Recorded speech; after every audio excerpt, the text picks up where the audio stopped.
सूरज ने दिया अपने शुआओं को ये पैगाम, सूरज ने दिया अपने शुआओं को ये पैगाम। दुनिया है अजब चीज़, कभी सुबह कभी शाम। दुनिया है अजब चीज़, कभी सुबह कभी शाम। दुनिया में हो दुनिया का तलबगार नहीं हो,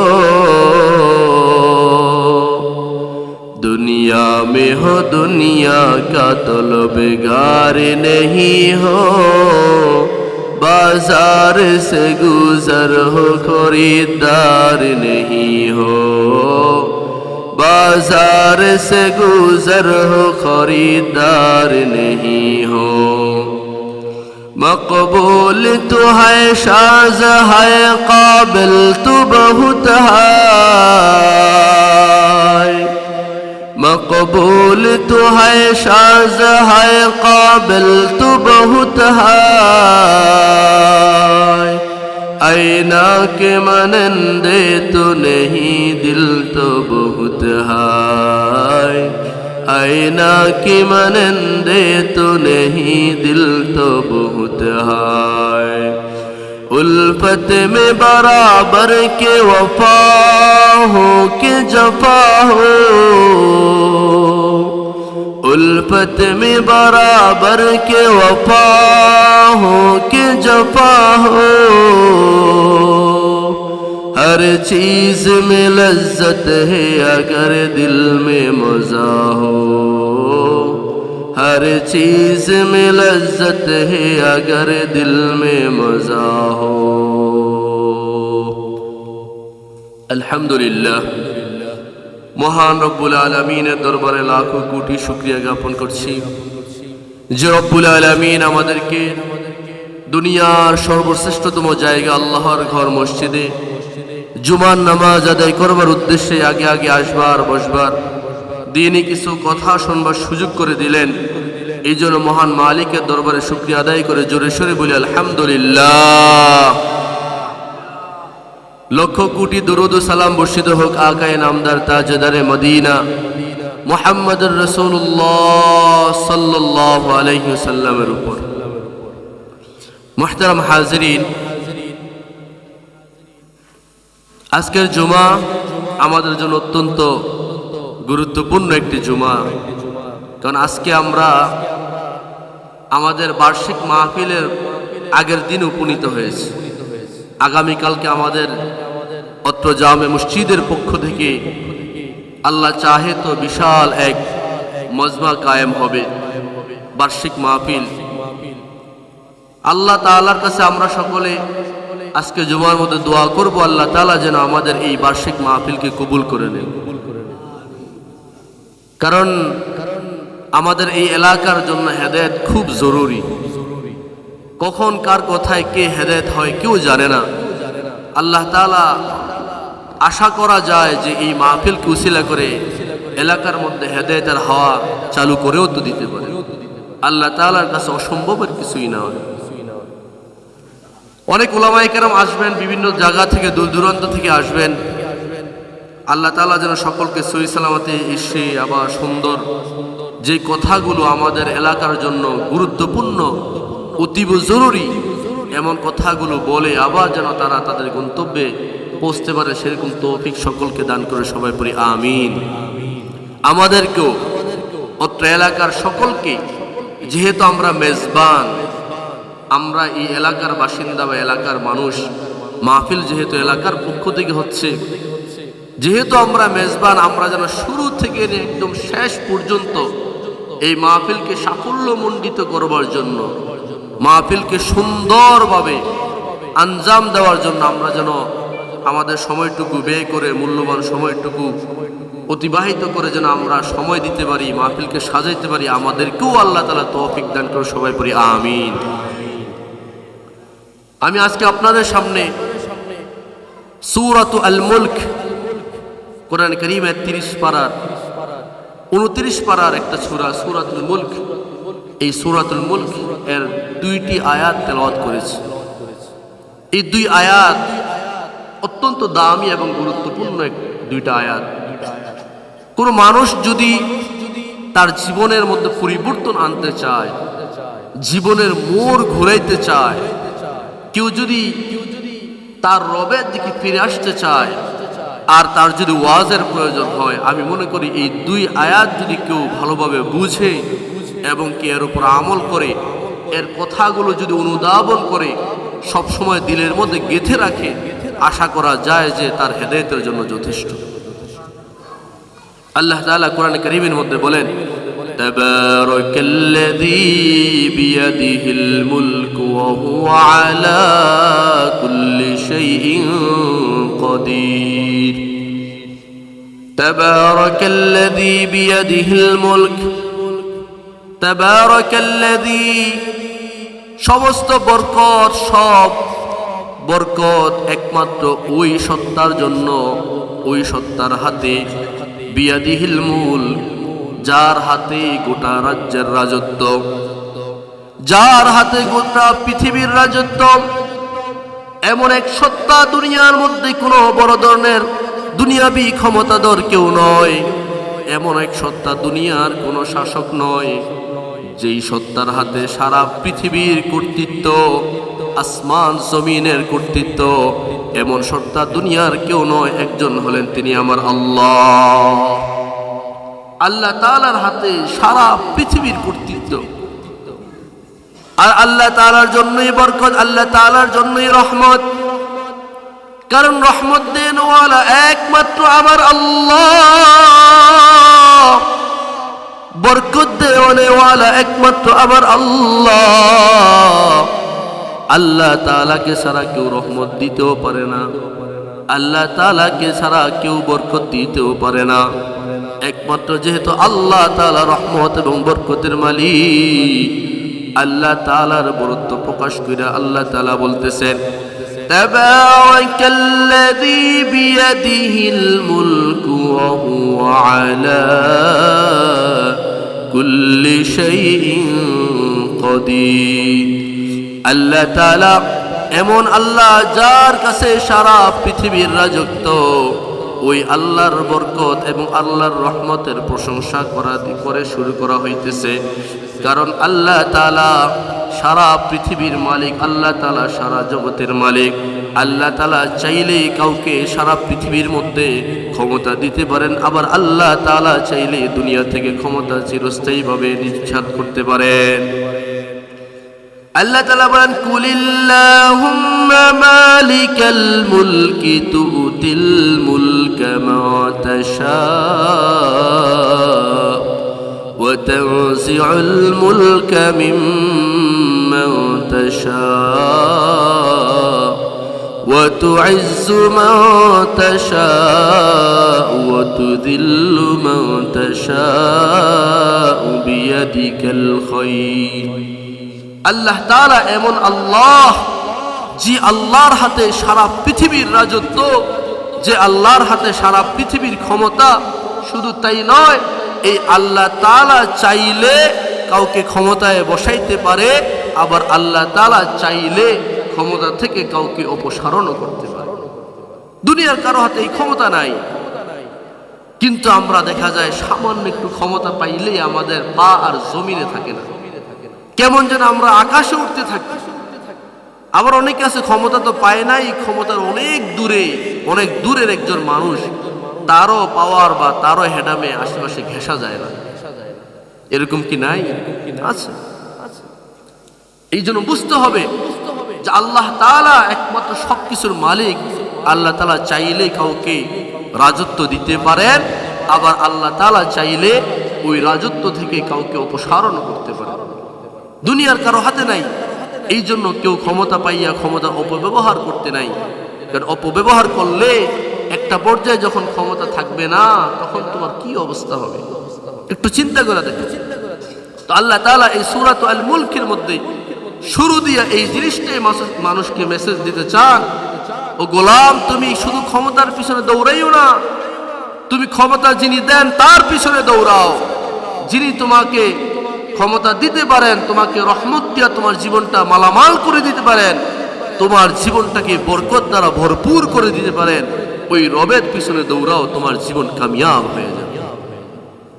কারণ আল্লাহ তাআলার দিকে যদি কেউ দৌড়াইতে পারে, একটা কথা আছে, মাল্লাহুল মাওলা ফালাহুল কুল, যার জন্য আল্লাহ হয়ে যায় গোটা পৃথিবী কেমন যেন তার হয়ে গেল, তার আর কিসের ভয়, কিসের ডর, তার তো আর কোনো জিনিসের অভাব থাকে না। আল্লাহ যদি কারো হয়ে যায় আর কোনো জিনিস তার লাগে না। এই সূরাতুল মুলক এর মধ্যে আল্লাহ তাআলা আমাদেরকে এই মেসেজটুকু দিতে চান। এই সূরা মুলক এর অনেক ফজিলত রয়েছে। আল্লাহ রাসূল বলেন, এই সূরাতুল মুলকের একটা বৈশিষ্ট্য হলো কাল কিয়ামতের ময়দানে এই সূরাতুল মুলক মানুষের জন্য উকিল হয়ে যাবে, সুপারিশকারী হয়ে যাবে। দুনিয়ার মধ্যে মানুষ কোনো বিপদের মধ্যে পড়লে, মামলা মুকদ্দমার মধ্যে মানুষ যখন যায়, তখন সে মামলা মুকদ্দমার মধ্যে বিজয়ী হওয়ার জন্য উকিল ব্যারিস্টারের শরণাপন্ন হয়। মানুষ উকিলের কাছে যায় যেন সে বিজয় লাভ করতে পারে, বিজয় অর্জন করতে পারে। মানুষ দুনিয়ার মধ্যে কেউ ন্যায়ের পথে থাইকা বিজয় লাভ করতে চায়, আবার এমন অনেক মানুষ আছে যাদেরকে আমরা দেখি যারা অন্যায় পথে থাইকাও উকিল ধরে। সে লোকটা নিজে জানে সে জালেম, নিজে জানে সে গুনাহের মধ্যে আছে, খারাপের মধ্যে আছে, এরপরও সে বিজয় অর্জন করবার জন্য দুনিয়ার স্বাভাবিক নিয়ম অনুযায়ী উকিল ধরে। আর উকিলরাও এমন সামান্য কিছু টাকা পয়সার লোভে ওই জালেম সে জুলুম করেছে জানা সত্ত্বেও জালেমের পক্ষে আদালতের মধ্যে দাঁড়ায় সাফাই গায়। সে জানে যে সে জুলুম করেছে, জালেম, জানার পরেও সামান্য কিছু টাকার লোভে ওই জালেমের পক্ষে ওকালতি করে, এমন কি নাই? আছে। দুনিয়ার নিজাম হইল মানুষ উকিল ধরে বাঁচার জন্য, বিজয় লাভ করবার জন্য। ও মানুষ, একটু চিন্তা করে দেখো, কাল কিয়ামতের কঠিন সেই ময়দানে, যখন কিয়ামতের কঠিন ময়দান কায়েম হয়ে যাবে, তখন তোমার যে বিপদটা, সেই বিপদটা দুনিয়ার কোনো সাধারণ বিপদের মতন না। দুনিয়ার বিপদ তো সাধারণ, একেবারে সামান্য একটা বিপদ। এই বিপদের মধ্যে পড়লে তো মানুষের অত বেশি ক্ষতি হয়ে যায় না, কিন্তু কিয়ামতের কঠিন ময়দানে কেউ যদি বিপদের সম্মুখীন হয়ে যায়, তার আর কোনো উপায় থাকবে না, উপায় থাকবে না, তার আর কোনো গতি থাকবে না। ওই কঠিন ময়দানে আল্লাহ তাআলা জানিয়ে দেয়, কেউ যদি প্রতিদিন দুনিয়ার মধ্যে থাইকা রাতের বেলা সূরাতুল মুলক একবার শুধু পাঠ করবি, আল্লাহ তাআলা কঠিন সেই ময়দানে এই সূরাতুল মুলকে তার জন্য সুপারিশকারী বানিয়ে দিবে। আল্লাহ তাআলা কাল কিয়ামতের ময়দানে উকিল বানাবেন এই সূরাতুল মুলককে। সূরাতুল মুলক সেই দিন মানুষের জন্য সুপারিশকারী হয়ে যাবে। আল্লাহ রাসূল তো সুসংবাদ দেয়, মানুষ যখন মারা যায়, মানুষের মওত যখন হয়ে যায়, মানুষকে যখন দাফন করানো হয়, কবরের মধ্যে যখন তার লাশটা রাখা হয়, আত্মীয় স্বজনরা সবাই চলে আসে। দুইজন ফেরেশতা সওয়াল জবাব করার জন্য কবরের মধ্যে যখন উপস্থিত হয়ে যায়, তখন সূরাতুল মুলক যে তাকে পাঠ করবে, দুনিয়ার মধ্যে থাকা অবস্থায় সূরাতুল মুলকে যে আপন বানায় নিবে, সূরাতুল মুলকে যে ধারণ করবে নিজের মধ্যে, এই অনুযায়ী যে আমল করবে, আল্লাহর রাসূল জানায় দেয়, ওই মৃত ব্যক্তির কবর থেকে আত্মীয় স্বজনরা চলে যাওয়ার পরে, আত্মীয় স্বজনরা যাওয়ার পরে মুহূর্তেই সূরাতুল মুলক মৃত ব্যক্তির পায়ের কাছে এসে দাঁড়িয়ে যাবে। যদি তার ভুলের কারণে আযাবের ফেরেশতারা পায়ের দিক দিয়ে আসতে চায়, সূরাতুল মুলক সেখানে ডাল হয়ে দাঁড়িয়ে যাবে। সূরাতুল মুলক দাঁড়িয়ে বলবে যে তোমরা কেন আসছো? বলবে এই লোক দুনিয়ার মধ্যে তো জুলুম করেছে, এই লোক দুনিয়ার মধ্যে কিছু অপরাধ করেছিল, আমরা তার জন্য আল্লাহ তাআলার পক্ষ থেকে আযাবের ফেরেশতা হিসেবে এসেছি, তাকে আমরা কিছু শাস্তি দিতে চাই। সূরাতুল মুলক বলবে না না, আমি যতদিন তার পাশে আছি তোমরা কোশ্চিনকালেও তোমাদের উদ্দেশ্য হাসিল করতে পারবে না, তোমরা আমার এই মক্কেল, আমার এই লোককে তোমরা আযাব দিতে পারবে না। পায়ের দিক থেকে আযাবের ফেরেশতারা ব্যর্থ হয়ে যায়, ওরা বুকের দিক দিয়ে আসে। সূরাতুল মুলক আবার সেই বুকের কাছে চলে আসে। আসার পর আযাবের ফেরেশতারা বলে, তুমি পায়ের দিক থেকে আমাদেরকে আক্রমণ করতে দাও নাই, আবার কেন বুকের কাছে আসছো? সূরাতুল মুলক ডাইকা বলে, আমি সূরাতুল মুলক এমন একটা সূরা, আমাকে আমার এই মক্কেল তার দিলের মধ্যে ধারণ করছে, তার বুকের মধ্যে ধারণ করছে, আমাকে নিয়ে নিয়ে সে ঘুরছে। আমি তাকে এই পায়ের দিক থেকে আযাব তোমাদেরকে দিতে দেই নাই, তার বুক দিয়া যেই সিনা দিয়া আমি সূরাতুল মুলকে তারা হেফাজত করছে, আমি যতদিন থাকবো তোমরা কোশ্চেন কালেও তার বুক দিয়েও তাকে আযাব দিতে পারবা না। একটা পর্যায়ে আযাবের ফেরেশতা ব্যর্থ হয়ে যায়, তার মাথার দিক থেকে আসতে চাইবে। সূরাতুল মুলক মাথার দিকে এসে হাজির হয়ে যাবে, হাজির হয়ে বলবে, এই সূরা আমি এমন একটা সূরা, এই লোকটা আমাকে তার ব্রেন দিয়া হেফাজত করছে, মেমোরির মধ্যে ঢুকাইছে, তার মেমোরি দিয়া দিয়া আমাকে মাঝে মধ্যে তেলাওয়াত করছে, তার মাথার মাধ্যমে আমাকে হেফাজত করছে। ও আযাবের ফেরেশতারা শোনো, আমি যতদিন পর্যন্ত থাকবো, আমি আল্লাহ তাআলার কালামুল্লাহ শরীফের মধ্যে যতদিন থাকবো, তোমরা শুনিয়া লও, পায়ের দিক থেকে আসতে দেই নাই, ওই তার সিনার দিক থেকেও আসতে দেই নাই, এমনকি তার মাথা দিক থেকেও তোমাদেরকে আক্রমণ করার সুযোগ আমি দেব না। এমন দামি, এমন বরকতপূর্ণ একটা সূরা, এই সূরার নাম হলো সূরাতুল মুলক, যেটা আপনাকে পায়ের দিক থেকে হেফাজত করবে, সিনার দিক থেকে হেফাজত করবে, আপনার মাথার দিক থেকে হেফাজত করবে। আপনার যেই দিক থেকে আযাবের ফেরেশতারা আপনাকে আক্রমণ করতে চাইবে, আল্লাহ তাআলা এই সূরাতুল মুলককে এমনভাবে ঢাল বানাইবেন, এমনভাবে হাতিয়ার বানাইবেন, কোনোভাবেও কোশ্চেন কালেও আযাবের ফেরেশতারা আপনাকে স্পর্শ করতে পারবে না। সুবহানাল্লাহ, এত দামি একটা সূরা। শুধু কি আমাদেরকে প্রতি রাত্রে একটু খালি তেলাওয়াত করতে হবে, কারণ আমরা কিছু করলেই না কিছু পাবো। আজকাল দুনিয়ার নিজামও এমন যে কেউ কিছু না করলে কেউ কাউকে কিছু দেয় না, কাজ করলেই না পারিশ্রমিক পাওয়া যায়, কিছু জিনিস পাওয়া যায়। এই জন্য পড়তে হবে, এটার ভালোবাসা, এটা অনুযায়ী আমল করতে হবে, দিলের মধ্যে ভালোবাসা লালন করতে হবে, তাইলে না পাওয়া যায়। তা আমরা যেটা বুঝলাম যে এই সূরাতুল মুলক আল্লাহ তাআলা উকিল হিসাবে বানাইছেন, যারা কাল কিয়ামতের ময়দানে আমাদের জন্য উকিল হয়ে যাবে, আমাদেরকে সুপারিশ কইরা কইরা জান্নাতের মালিক বানাবে, আবার আমাদের কবরের জন্য হেফাজতকারী হয়ে যাবে। সুবহানাল্লাহ। এর পরবর্তীতে আল্লাহ তাআলার কাছে আযাবের ফেরেশতারা ফিরে যাবে, ও আল্লাহ, আমরা তোমার বান্দাকে আযাব দেওয়ার জন্য কবরের মধ্যে এসেছিলাম, কিন্তু তোমার কালামুল্লাহ শরীফের একটা সূরা সূরাতুল মুলক, এই সূরাতুল মুলক আমাদেরকে তার কাছে ঘেঁষতে দেয় নাই। ও আল্লাহ, তুমি বিচারটা করো। আল্লাহ তাআলা বলবে, কেন হয় নাই? আল্লাহ তাআলা সবকিছু দেখতেছেন, তারপরও জিজ্ঞেস করবেন। জিজ্ঞেস করার পরে ফেরেশতারা বলবেন, আপনার সূরাতুল মুলক সে আমাদেরকে ঘেঁষতে দেয় নাই, কাছে যাইবার দেয় নাই। আল্লাহ তাআলা সূরাতুল মুলকে বলবে, ও সূরা, তুই কেন এমনটা করতেছিস? সূরাতুল মুলক তখন জবাব দিবে, আল্লাহ, দুনিয়ার মধ্যে বান্দার শত ব্যস্ততা ছিল, দুনিয়ার মধ্যে বান্দার শত জায়সামালা ছিল, এরপর বান্দা আমি সূরাতুল মুলকের মুহাব্বত দিল থেকে ছেড়ে ফেলে দেয় নাই, আমার মুহাব্বত তার দিলের মধ্যে পয়দা করে রেখেছে, আমার ভালোবাসা তার দিলের মধ্যে গেঁথে রেখেছিল। শত ব্যস্ত থাকার পরেও সে আমার তেলাওয়াত করেছে, আমি সূরাতুল মুলক অনুযায়ী সে আমল করেছি, আমাকে সে আপন বানিয়ে নিয়েছে।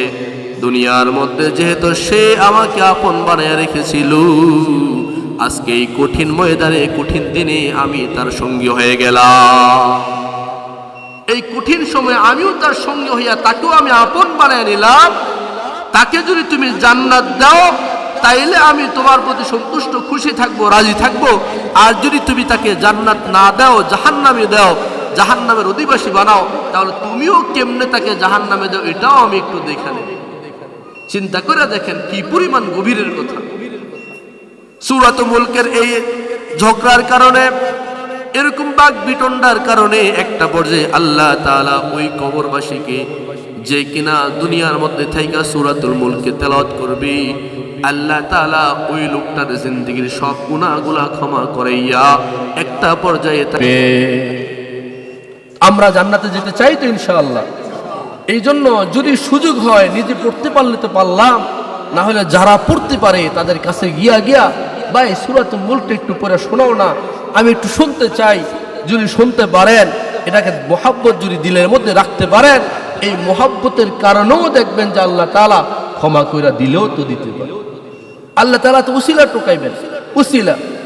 বান্দা সামান্য একটু আগ্রহ দেখাও, একটু উসিলা দেখাও, যদি একটু খালি আল্লাহর কাছে কবুলিয়ত অর্জন করতে পারো, আল্লাহ তাআলা তো এই উসিলার মাধ্যমেই তোমাকে ক্ষমা করে দিবেন। আল্লাহ তাআলা তো চান এটা যে বান্দা একটু আমার দিকে আসো, আমার দিকে একটু দাবিতে হও, একটু তুমি আসবা, আমি তোমার দিকে আরেকটু অগ্রসর হব, একটা পর্যায়ে তোমাকে আমার রহমতের কোলের মধ্যে তোমাকে উঠিয়ে নিব। আল্লাহ তাআলা তো চান। এই জন্য এই সূরাতুল মুলকে আমরা আপন বানিয়ে নেব, সবসময় পড়ার চেষ্টা করি ইনশাআল্লাহ। এরপর আসেন 2 নম্বর যে আয়াত, এই আয়াতের মধ্যে আল্লাহ তাআলা বলেন, আল্লাযী খালাকাল মাউতা ওয়াল হায়াতা লিয়াবলুয়াকুম আইয়ুকুম আহসানু আমালা। সূরাতুল মুলকের 2 নম্বর আয়াতের মাধ্যমে আল্লাহ তাআলা জানিয়ে দেয়, আল্লাহ তাআলা তো এমন এক আল্লাহ যিনি মওত সৃষ্টি করেছেন এবং যিনি হায়াত সৃষ্টি করেছেন। এই মওত হায়াত এমন একটা জিনিস, এটা দুনিয়ার কেউ দিতে পারে না। দুনিয়ার কোনো মানুষের যদি পা ভাঙা যায়, কারো যদি পা অ্যাক্সিডেন্টের কারণে কাটা যায়, অনেক মানুষ দেখবেন প্লাস্টিক দিয়া পা বানাইয়া ফেলে, কৃত্রিমভাবে আবার পা বানাইয়া স্বাভাবিকভাবে চলাফেরা করতে পারে। দুনিয়ার মানুষ যদি অ্যাক্সিডেন্টের মাধ্যমে হাত হারিয়ে ফেলে, অ্যাক্সিডেন্টের মধ্যে হাত হারিয়ে ফেলার পরে আবার প্লাস্টিকের মাধ্যমে কৃত্রিমভাবে হাত বানানো সম্ভব। কিন্তু তোমাকে যে জীবনটা আল্লাহ তাআলা দিয়েছেন, ও মানুষ চিন্তা করে দেখো, এই জীবন দুনিয়ার কেউ দিতে পারে না, কেউ দিতে পারে না। কেউ যদি অনেক বড় শক্তিশালী ডাক্তার হয়, সেও কিন্তু জীবন দিতে পারে না। আবার মওত এমন একটা জিনিস আল্লাহ তাআলা এমন ভাবে বানাইছেন, দুনিয়ার কেউ ইচ্ছা করলেও সে মওত দিতে পারে না। হায়াত আর মওতের মালিক একমাত্র আমার আল্লাহ, যেগুলো একমাত্র আমার আল্লাহই কেবল দিতে পারে, দুনিয়ার কেউ দিতে পারে না। এই জন্য আল্লাহ তাআলা এই হায়াত আর মওতকে সম্বোধন করে বলতেছেন, ও আমার গোলাম শোনো, তোমাকে আমি হায়াত দিলাম এবং পরবর্তীতে তোমাকে মৃত্যু দেব। এই 2টা জিনিস দিয়া শুধু আমি একটা জিনিস দেখব, লিয়াবলুয়াকুম আইয়ুকুম আহসানু আমালা, তোমাদের মধ্যে কে ভালো উত্তম আমল করে।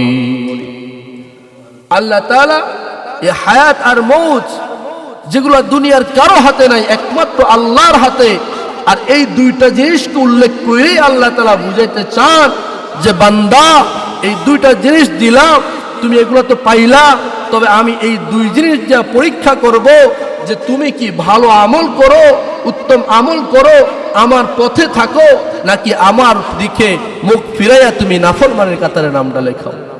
আল্লাহ তাআলা এটা যাচাই বাছাই করবেন, আমিনের ক্ষমতা চলে। সুতরাং আমি রব্বুল আলামিনের সামনে তোমাদেরকে আবার দণ্ডায়মান হওয়া লাগবে, তোমাদেরকে সেখানে আবার দাঁড়ানো লাগবে। ও উম্মত শোনো শোনো, সেই জায়গায় আল্লাহর সামনে কোন চেহারা নিয়ে দাঁড়াইবা একটু ক্যালকুলেশন করে নাও। তুমি কোন মুখ নিয়ে আল্লাহর সামনে দাঁড়াইবা একটু নিজেকে বুঝাও। তোমার জীবনে 50 বছর 60 বছর চলে গেল, এখন তুমি তোমার রবের দিকে তুমি এখনো ফিরতে পারো না, আল্লাহর দিকে ফিরতে পারো না। আল্লাহ তাআলা কি চান তোমার থেকে সেটা তুমি এখনো বুঝতে পারো না। গা বাসা জিন্দেগি এখনো যাপন করতেছ, নিজের মন মতন চলতেছ, কোন চেহারা নিয়ে আল্লাহর সামনে দাঁড়াইবা। গত জুমাও তো আমরা আলোচনা করেছিলাম, কিয়ামতের কঠিন ময়দান এমন হবে, নবীরা পর্যন্ত সেখানে ঠিক থাকতে পারবে না। যেই জায়গায় নবীদের অবস্থা ভয়ঙ্কর হবে, সেই জায়গায় তুমি আমি কোন ক্ষেতের মূলা একটু চিন্তা করে দেখো। ওই জায়গার মধ্যে আল্লাহর সামনে দাঁড়ানো লাগবে, এটা সত্য। এটাকে অস্বীকার করার কোনো সুরত নাই, কোনো ক্ষমতার কারণ নাই। ওই জায়গায় আল্লাহর সামনে যে দাঁড়াইবা, কি নিয়ে দাঁড়াইবা একটু চিন্তা করে দেখো। এই জন্য নিজের জীবনের মধ্যে একটু পরিবর্তন আনো। পরিবর্তন আইনা আল্লাহ তাআলার যে বিধানগুলো আছে এই বিধানগুলো একটু মানার চেষ্টা করো। আল্লাহ তাআলা জানিয়ে দেন এই দুনিয়াটা একটা পরীক্ষার কেন্দ্র। এই পরীক্ষার কেন্দ্রের মধ্যে আল্লাহ তাআলা চান, আল্লাহ তাআলা দেখতে চান কে ভালো করে কে মন্দ করে। সূরাতুল মুলকে 2 নম্বর আয়াতে তো আল্লাহ তাআলা এটাই বুঝাইতে চান, লিয়াবলুয়াকুম, আমি তোমাদেরকে পরীক্ষা করব, আমি তোমাদের জন্য পরীক্ষা রেখে দিয়েছে। লিয়াবলুয়াকুম আইয়ুকুম আহসানু আমালা, তোমাদের মধ্যে কে ভালো আমল করে এটা আমি দেখব। যে ভালো আমল করবি তার জন্য ভালো আমলগুলো নাজাতের ওসিলা হয়ে যাবে, আর যে ভালো আমল করবে না কিয়ামতের ময়দানে তার জন্য বিভীষিকাময় কঠিন এক আযাবের জায়গা হয়ে যাবে। ওই আযাবের জায়গার মধ্যে আপনি আপনার কোনো অস্তিত্ব থাকবে না। এই জন্য আসুন আমরা কিয়ামতের কঠিন ময়দানে যদি আল্লাহ তাআলার সাথে ভালো কানেকশন তৈরি করতে পারি, আল্লাহ তাআলার সাথে ভালো ব্যবহার আল্লাহ তাআলার কাছ থেকে যদি আশা করি, তাহলে দুনিয়ার মধ্যে থাইকা ভালো ভালো আমলগুলা খুঁজা করা লাগবে। আর ভালো আমলের মধ্যে 1 নাম্বার হইল আউয়ালু মা ইউহাসাবু বিহিল আবদু ইয়াউমাল কিয়ামাতি আস-সালাত। প্রতি জুমায় আমরা প্রায় ঘুরে এই একটাই কথা বলি, সেটা হলো নামাজ। এর বাইরে কোনো অপশন নাই। কিয়ামতের দিন, কিয়ামতের মাঠ যখন কায়েম হয়ে যাবে, সর্বপ্রথম যেই হিসাবটা দেওয়া হবে, যে হিসাবটা নেওয়া হবে, ওই হিসাবটা হলো নামাজের হিসাব। নামাজের হিসাব দিয়ে আল্লাহ তাআলা শুরু করবেন কিয়ামতের বিচার কাজ, বিচার ফায়সালা। আর এই নামাজটা যদি দুনিয়ার মধ্যে ভালো করতে পারে, আহসান তরিকায় করতে পারি, উত্তম রূপে করতে পারি, তাহলে কিয়ামতের ময়দানে আল্লাহ তাআলা আমাদের জীবনের অন্যান্য যত ভুলভ্রান্তি আছে এগুলো দেখাও কেমন যেন না দেখার ভান দইরা আমাদেরকে হতে পারে বিনা হিসাবে জান্নাতের মালিকও বানায় দিতে পারে। কারণ এই নামাজ হলো এমন একটা জিনিস, কারো যদি এটা 100% আল্লাহ তাআলা পেয়ে যায়, অন্য জিনিস আল্লাহ তাআলা এত গ্রাহ্য করবে না। আর আমরা এই জিনিসটার মধ্যেই দুর্বল, এই জিনিসটার মধ্যে দুর্বল।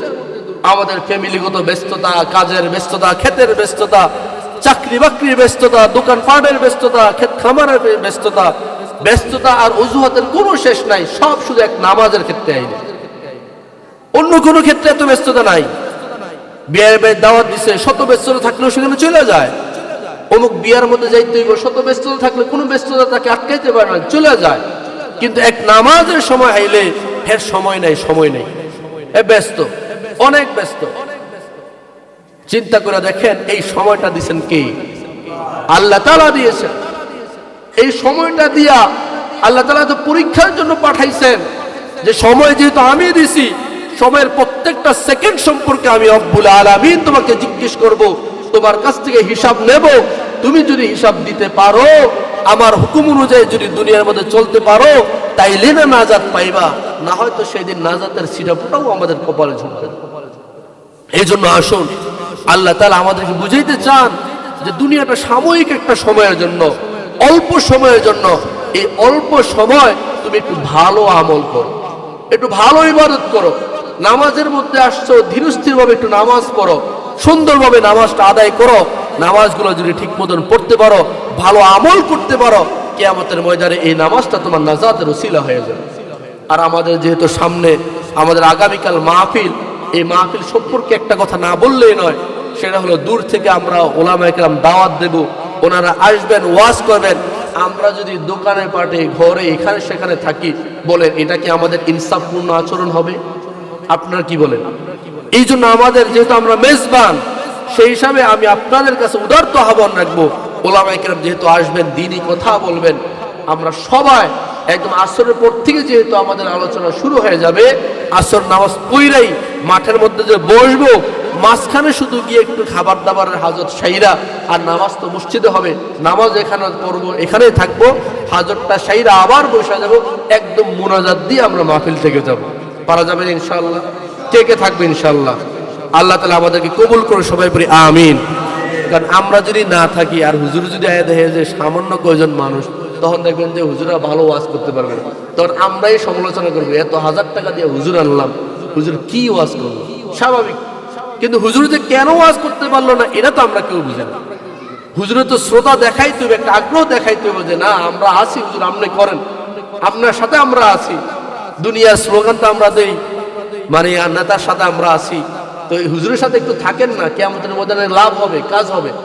এই জন্য আসুন আমরা দ্বীনের কাজে, ধর্মীয় কাজে, ওলামায়ে কেরামের সোহবতে যেন আমাদের সময়টা কাজে লাগাইতে পারি। আল্লাহ তাআলা আমাদের সবাইকে কথাগুলো মানা এবং আমল করার তৌফিক দান করে। সবাই পড়ি আমিন। ওয়া আখিরু দাওয়ানা আলহামদুলিল্লাহি রাব্বিল আলামিন। যারা সুন্নাত পড়েন সুন্নাতের সুন্নাত